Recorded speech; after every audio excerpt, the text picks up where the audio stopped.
So, be really good to find out in the audience who are any advertisers. Hands up. Okay. Any agencies? Startups, tech companies? Okay, so it's quite a good split, actually. We thought we'd change the title as well. Rather than Mad Men to Math Men, it's Mad Men to Robots. Machines. Machines. So I don't know whether any of you guys, this is a good video for you to watch. It's called Humans Need Not Apply. So if you go onto YouTube and just type that in, it will make sense more after this session, where you can see that basically it says humans are going to be put out to pasture, like the horse. So anyway, it's worth watching just to see how things are going to be going. So I'm going to ask all of the guys to introduce themselves individually. So Ben. Hi, my name's Ben. I now currently work at MEC, one of the WPP media agencies, as a digital partner. Prior to that, I took a startup into J. Walter Thompson, a mobile startup, as a joint venture. So I guess in terms of this panel, I've seen both the creative side and the media side. And I'm probably about to see a big disruption in that side too. So, you know, talking about machines and algorithms and automation. I think we'll get onto that shortly. Okay. James? I'm James. I'm head of programmatic at Unibet, although we've changed our name to Kindred as of yesterday. I'm basically there to set up a programmatic in-house team, bring all the technology on board, and run everything within the business. Prior to that, I worked predominantly on the publisher side, both for the Daily Mail and for Time Inc., doing similar things both on the buy and sell side in the programmatic side of things.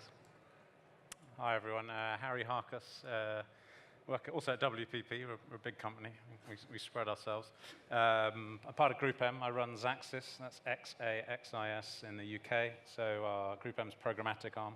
Been at Group M 6 years or so. Previous to that, I was also on the publisher side rather than the agency side. So yeah, I've been part of this this innovation track around more automated, data-driven advertising that sort of programmatic represents.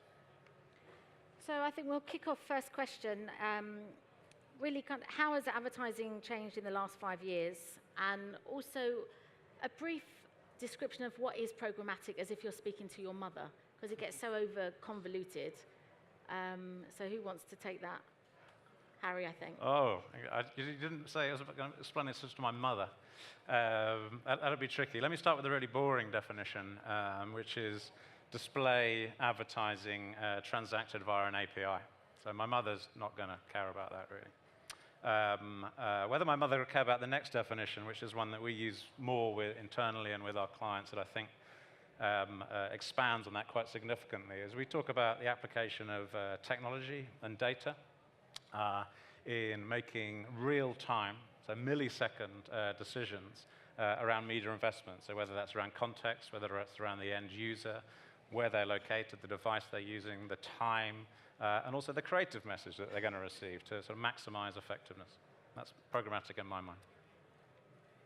So, I mean, I'm not one of these people that kind of love advertising being chucked down my throat, whether it's a human buying it or a machine buying it.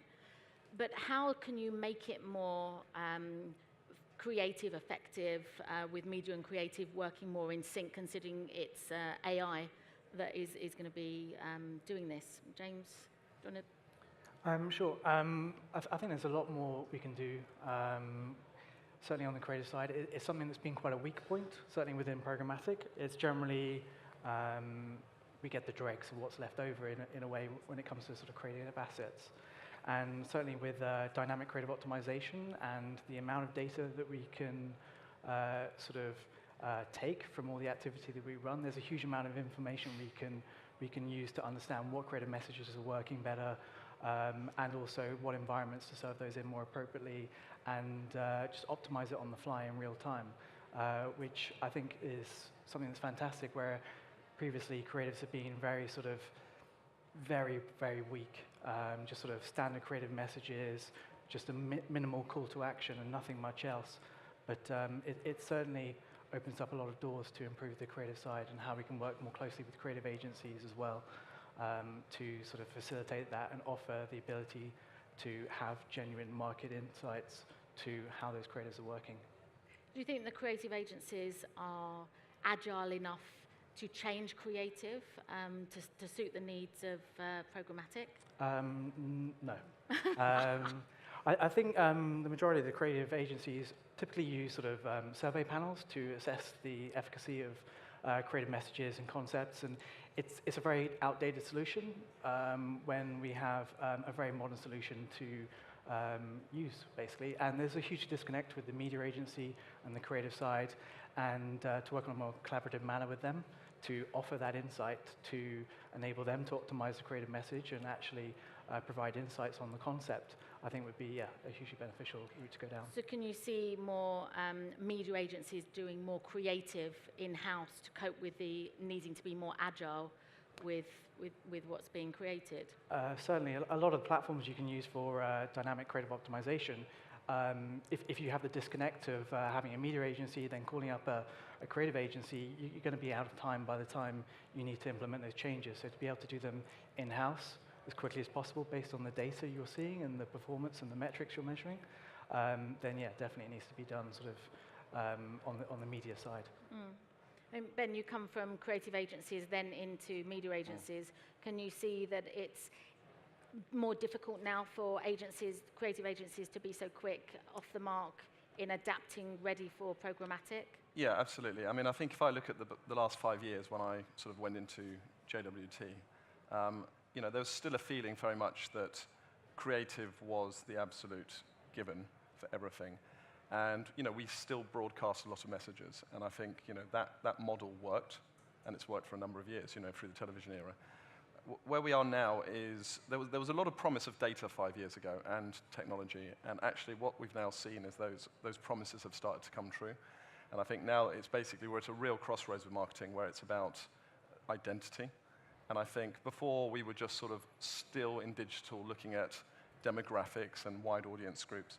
We're now able to get down to identity. And if you can get down to identity, you then have to question yourself about, do you keep broadcasting? Do you keep churning out the volume of messaging that you were doing before to a much bigger audience? Or do you actually do less and do it much better? And I think then, if you're going to do less, you do have to work out how the model works with creative and media. And certainly when I was in the mobile business, we did that all together. But to do that together on a big scale does need a model rethink. There's no question about that. Do you think machine learning will take over from humans in terms of media buying and planning for future? Yeah, I mean, my view on this is media is exactly the same as financial services. I spent 10 years in a bank. You know, you have a product which is a commodity, which I think media will become. And you know, you have decisions that are driven by data and technology. I think it's really, there's some people that disagree with that, and I think it would be unwise to disagree with that, because I think we are going to see, I mean, don't get me wrong, there will still be humans involved, but for the majority of decisions around actually placing the ads, optimizing the ads, you know, I've seen some of the stuff coming out of Google and Facebook, and you know, this is all going to be driven by machine learning. And they can do an infinite better job than people in agencies can. And cheaper.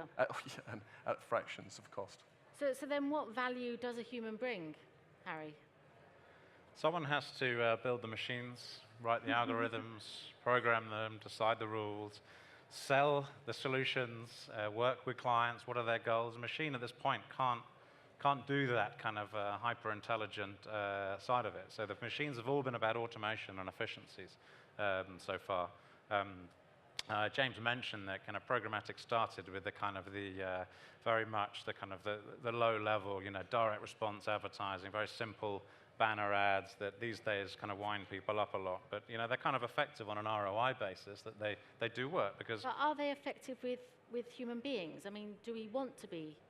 You say ROI and effective. I say ROI on those because, and we're going back, and a lot of programmatic remains kind of performance orientated, you know, direct response. That said, the big change for me in the last 2 years, however, has it's become much more about brand building, much bigger canvas ads.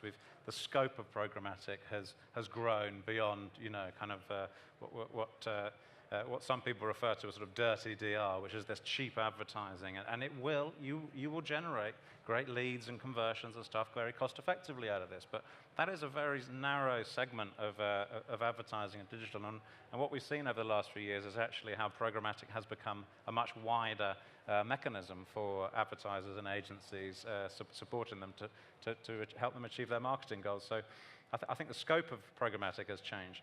But as with all kind of technology revolutions, whether it's the industrial revolution, whether it's the age of computing and now into programmatic advertising, whichever way you take it, there were jobs that previously existed that no longer do, and also there will be new jobs that are created. So I think overall, innovation and this evolution. I think revolution may be a little bit over the top, perhaps. Hyperbole is kind of easy to come by these days, but I would describe it as evolution more than revolution in this digital advertising sense. Yeah, I would just build on that, saying that I think when programmatic as such started, it was, as you say, Harry, it was very much experimenting, driven by direct response, the stuff that was simple mathematics, madmen to mathmen. Where we are now is we're at a point where if you've got the identity and the data's driving that stuff, then actually you can start to really understand the customer journey. You can start to understand the customer experience from communications, not just advertising. So, when they come onto your site, for example, or onto your apps. And that gives you a much wider scope, because then you can bring in brand messages as well as direct response messages. And you can do many different things. So the more data you have on the individual, then you can start bringing in addressable television. You can start bringing digital out of home. I mean, admittedly, that's a little bit of a different use case. But you can see the way that bit by bit, certainly all of digital will go that way. And I think big chunks of the TV will go that way as well. James, from a client's perspective, because obviously programmatic is, it hasn't been around for a very long time. And obviously the need to experiment. I mean, companies like Xaxis weren't even around full stop. You've kind of been born really in the programmatic 5 years. era. Do you allow for experimentation? Maybe take 20% of your budget to just see if something works, and you then do 80% with your tried and tested with any of your Yeah, definitely. guys? I mean, I think one of the things that sort of led to the growth of programmatic is the acceptance of people on the publisher side and the client side to experiment and test things and trial things. When, as Harry said previously, most people just regard it as dirty remnant and sort of didn't want to get involved with that. But I mean, certainly like being open to trying new technologies and trying new things that are coming through is crucial to the performance you can drive and the efficacy that you can garner from it. And I think being on the client side and also running it predominantly in-house and having that focus, we have a lot more flexibility to go out and test things and have that direct conversation with new tech providers and solutions and really try experimenting and try new things. So you finding that tech companies like outside will come direct to you so that you'll bypass the agencies? Definitely, as in having a three-way conversation with the agency can sometimes slow things down, but having the ability to go directly to a tech provider that you know is a great idea to test and experiment with, then you can have that direct relationship. And it also sometimes allows you to get on the bandwagon a little bit earlier and try new tech coming forward that otherwise would not necessarily be adopted by the agency at the time. So you have someone who's looking after innovation or spotting or scouting these tech companies. You have startup days to allow for those companies to come in and pitch to you? Yeah, not specifically, but I mean, obviously we're constantly on the lookout for new technologies and new things that will help improve our performance. And so constantly having conversations with those providers and... So that's a massive sea change, because usually the agency is the middle conduit. So there's client, agency, and then the supplier. Now the agency is almost surplus to requirements. How do you feel about that, Harry? I disagree, obviously. I work at an agency. But it rather depends upon the advertiser. It depends upon what the advertisers in their DNA is, how innovative they are, the level of resource they've got, how much risk they're willing to take, all of this. The value you can offer? The value, well, certainly the value that we can offer in relation to that, absolutely. In Xaxis UK, we will manage £100 million worth of media this year. We've got a team of 70 people doing that. We're 5 years deep in our technology investments, like our proprietary technology investments, our own development of a data management platform and algorithms on top of that. So I think it depends on what your aspirations are as an advertiser. Sometimes it's easier just to come to Xaxis or to come to MEC, who have programmatic media traders in-house and execute this stuff.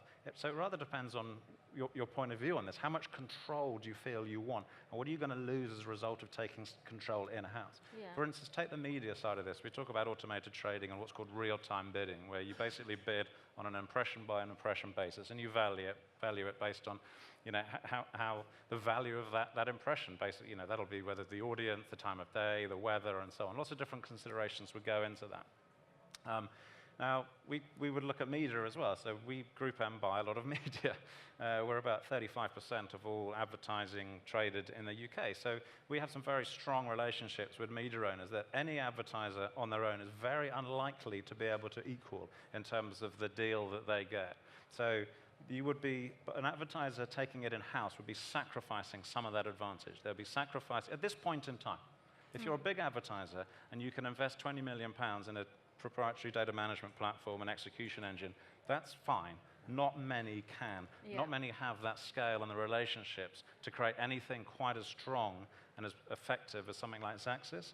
So that would be my pitch. That would be my value. Yeah. That said, at the same time, a lot of advertisers are kind of saying, well, we want to do this ourselves now. Yeah, I think we're starting to see the emergence of three clear models. You've got the advertiser that wants to do everything in-house and are building those businesses and those people in-house. You've got the full agency outsource, so just do it all for me. We're really busy and I haven't got the headcount. And then you've got the hybrid model, which I see is becoming the most popular. And the hybrid model basically says, you're my agency, I want you to give me the latest data and technology. As Harry says, huge amounts of investments over the years. And is money, I mean, I obviously know this more than most because the labs closed down. I used to run Ogilvy Labs, and those labs closed down 3 months ago, mainly because of spreadsheet.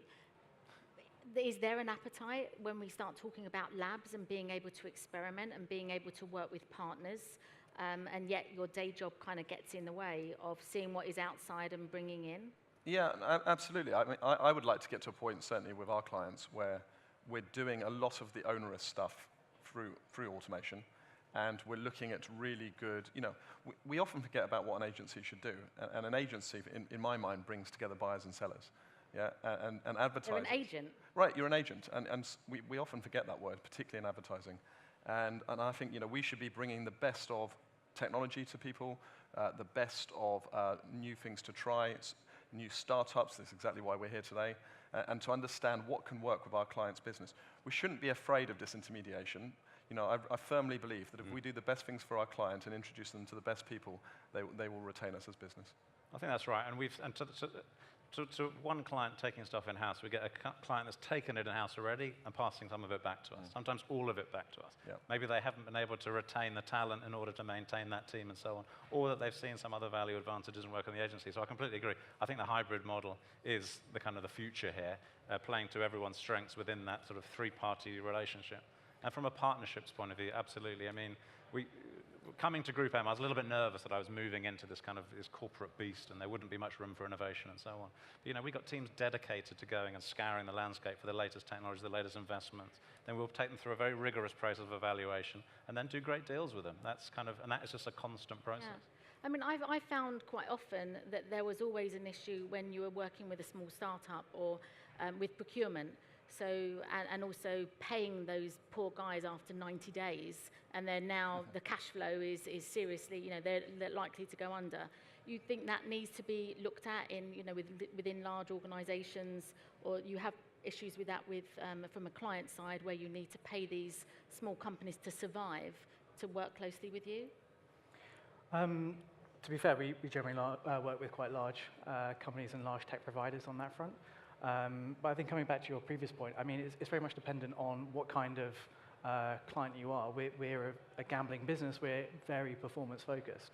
And also, it depends on which agency or what kind of partner you work with. So, for example, at Xaxis, they're one of the leaders in the field and incredibly sort of investing heavily in their own tech, whereas other agencies work more as an agent and will just sort of facilitate that conversation.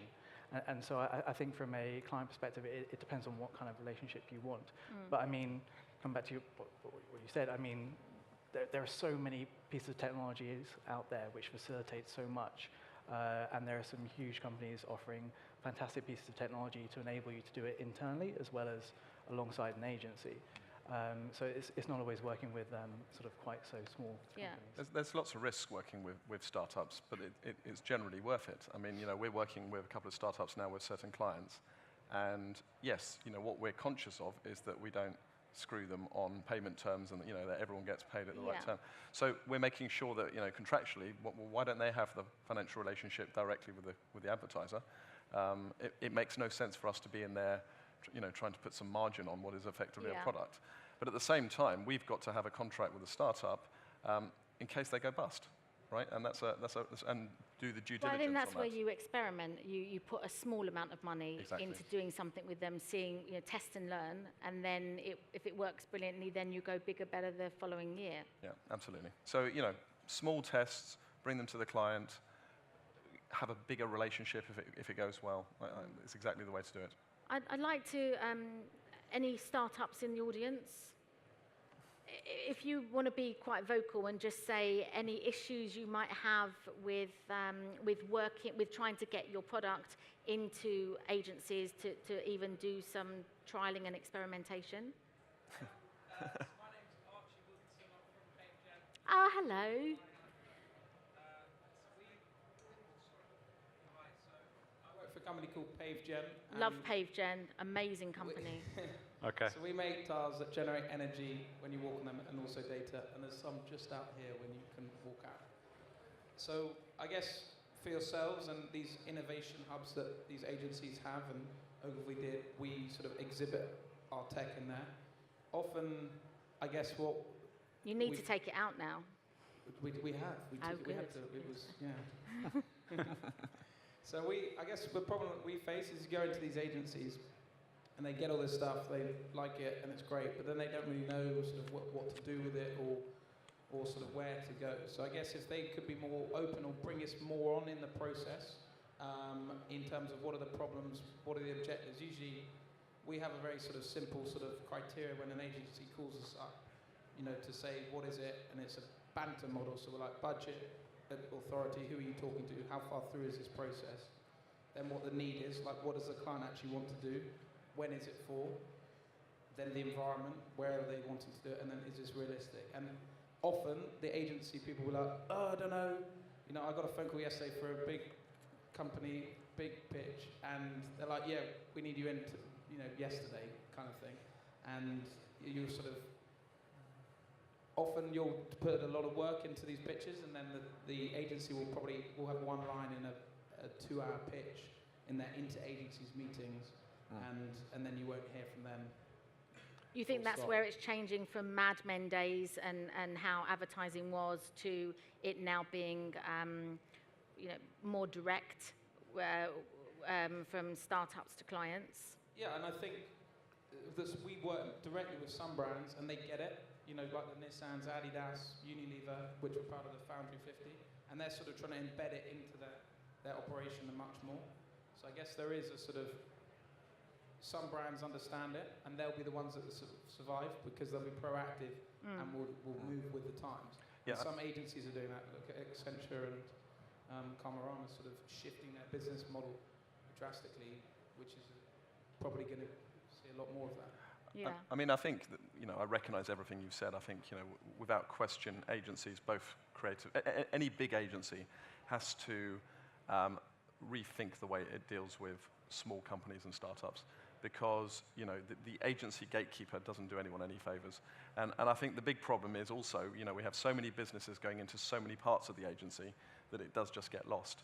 So what we're trying to do, certainly in the UK, we've got an offer called Tonic, and we're trying to actually structure that so that there is one route in, and there's more of a matching process, and then that will literally be it will be distributed fairly. So you will be used exactly for pitches and in the right way, as opposed to it just being all over the agency. But without question, I think that's something that the big agencies do recognise. So we were invited by MediaCom to go in their suite this summer. So Toby Jenner invited us over, and we spoke there. And then Tom Curtis, people were like, right, we'll get you on a retainer to come and give us ideas. And then sort of we get another, I get probably a brief from a WP or Group M agency every day. Yet they're sort of, you go back into the MediaCom, I'm not pointing the figure here, but they then don't know that we've spoken to them. And so I guess the whole sort of structure is interesting. And these big organizations have that problem. Is how do you communicate across Absolutely. A huge organization, which is Group M and the wider WPP network, as an example.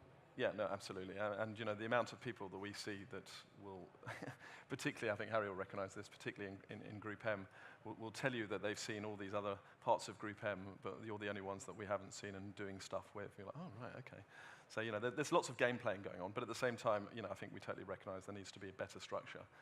And I would definitely advise startups that are looking to talk to agencies to, first of all, search out the innovation leads, search out offers like labs if they exist, or search out the very specific offer that has been put on the table now to work with startups. It's early days, I'm not going to deny that, but I think we're definitely within 12, 18 months we've got much better at it. And I'd like to see that continue. I think what then happens, and we'll talk to James, because you're a client sitting up here and we have you in front of us, it's the ROI, isn't it? It's that question of you can have lots of startups, or you can have a lab-style environment, but at the end of the day, it just always seems to be that the measure of success is a line item on a spreadsheet.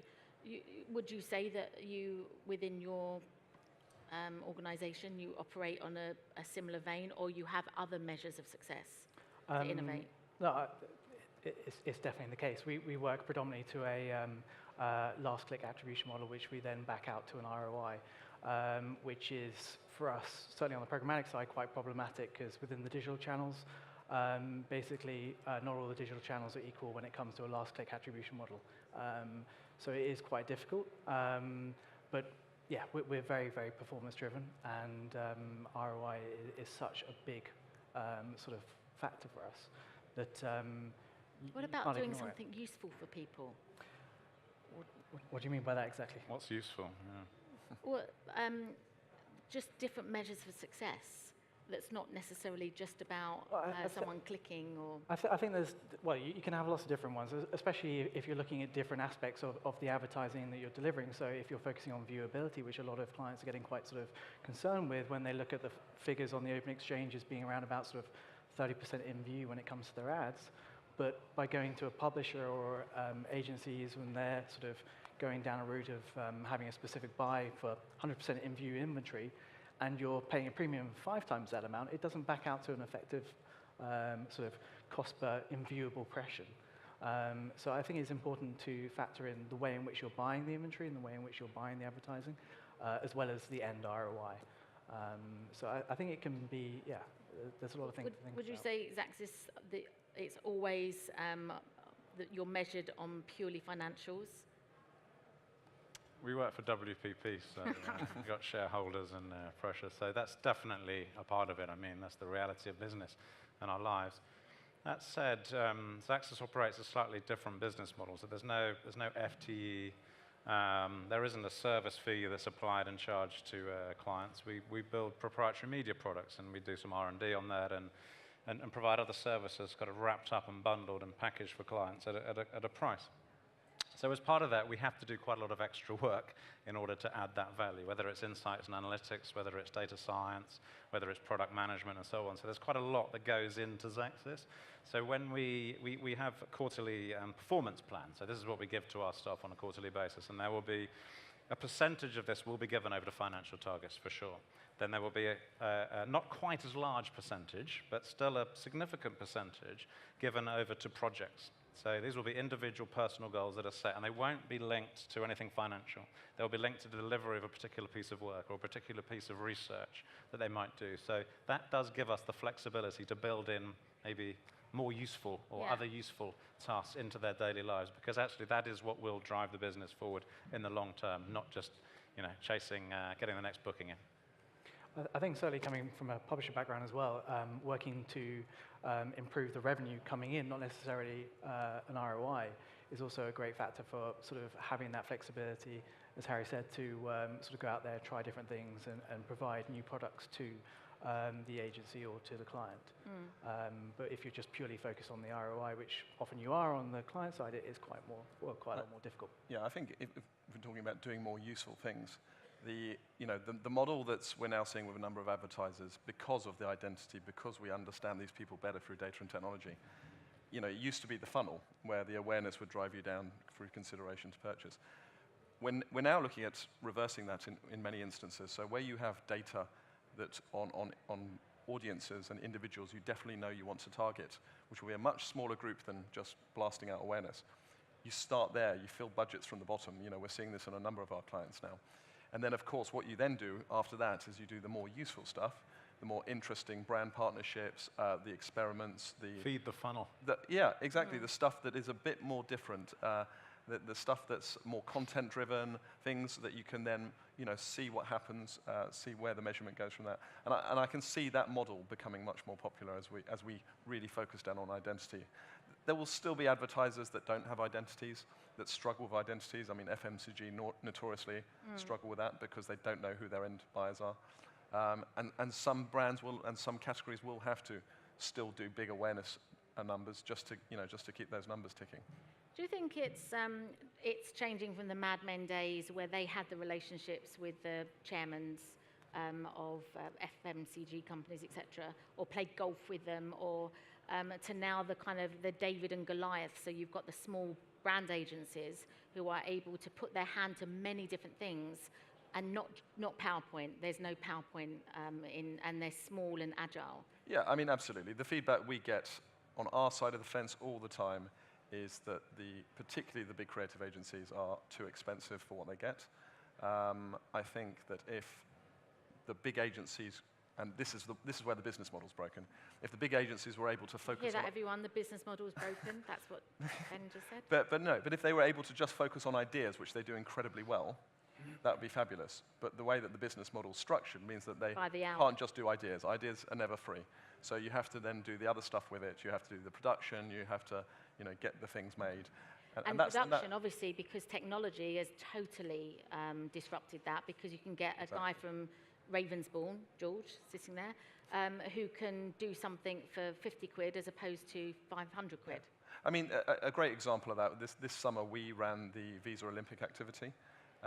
And after many discussions and about what we were going to do and who we were going to do it with, Visa put all their money into Facebook.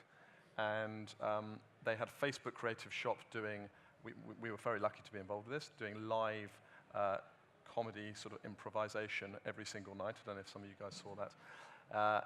And also the media agency was then basically doing the targeting across multi-countries. Actually, bizarrely, Facebook struggle to do a lot of that stuff themselves because they've got great people who sell the solutions, but not people who actually do the pulling of the levers. And then on a daily basis, we were able to inform the creative, which was being changed by Facebook's Creative Shop, who were in control of that whole process. They hired the production company, they hired the whole creative process within the platform. So, that was a decision Visa took. They took it on a basis of cost because they wanted to do this and they wanted to get this much reach. But at the same time, there were costs that were too high in the overall campaign.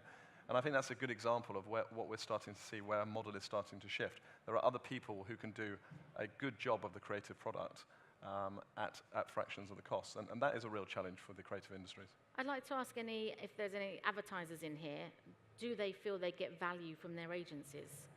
I mean, if they did in the Mad Men days and you had Roger Sterling dressing up as Santa Claus for Lucky Strike client, do you feel, any clients in here? Or advertisers? They'll run away. James, it's down to you then. Their Careful. value. For the next 5 years, where do you think...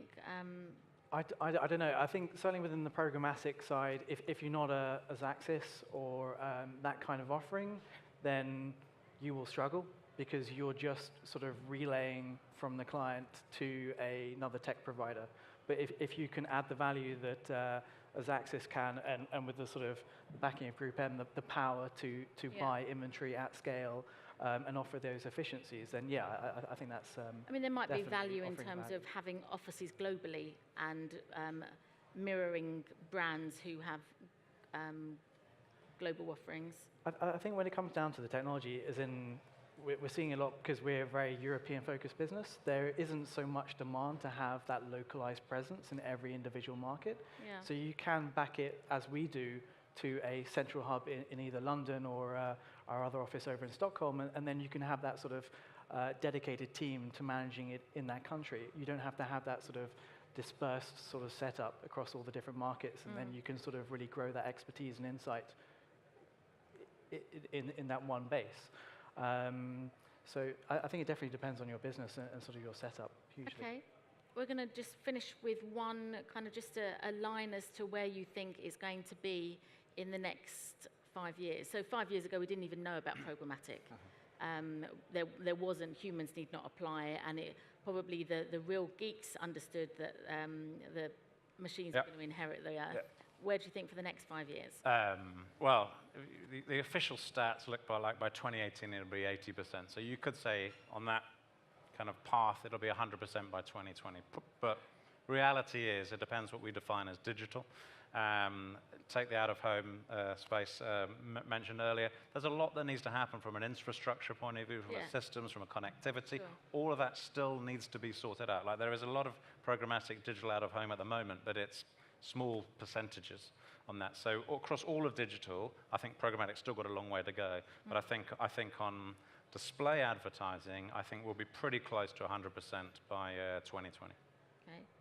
James? I agree on the display front, but I think also on the sort of programmatic TV, some companies are even offering programmatic print, which I don't think is quite programmatic. I think there's quite a lot of importance around what you actually define as programmatic. But I think certainly, as Harry said, there's a lot of infrastructure needs, certainly with TV, with having a lot more smart TVs and stronger broadband to carry the ability to implement those programmatic buys. You need that infrastructure. So I think there will be a sort of, once that's implemented and once that's available, then I think the rest will follow in quite quickly. But as to when that will be, I have no idea. Addressable TV is really motoring now, actually. I mean, that's the big growth, actually, I'll say, for programmatic over the next few years. Okay, Yeah, so so you two are still going with throwing TV ads or throwing ads down our throats. That's fine. Better ads, more relevant ads. Yeah. Ben? Yeah, I mean, I would back those things. I mean, for me, it's a bit of a reboot of the model. I think we will see a ruthless focus on identity. With that, we will be able to really understand the customer journey, the customer experience, and with that, we will see less what I would call broadcast advertising. We'll see much more tailored, targeted advertising, particularly coming in the likes of addressable TV. And that can only be a good thing, because it means that we're spending a lot less money on waste, and spending hopefully the same budgets on better things like improving the experience on digital. I mean, at the moment, when you go onto most brands' websites, you get exactly the same experience. And yet, that's a really important touch point for many people. Yeah. So I won't be having Stena Stairlift ads thrown at me on my Facebook page? No, hopefully not. Hopefully not. Not yet. Okay. Any burning questions from the audience? I think they probably want to go Hands home. up? No? I think The then end of the it's, day. I think that's it. It's the end of the day. Beer time. Thank you for staying. Thanks everyone for listening. Thanks.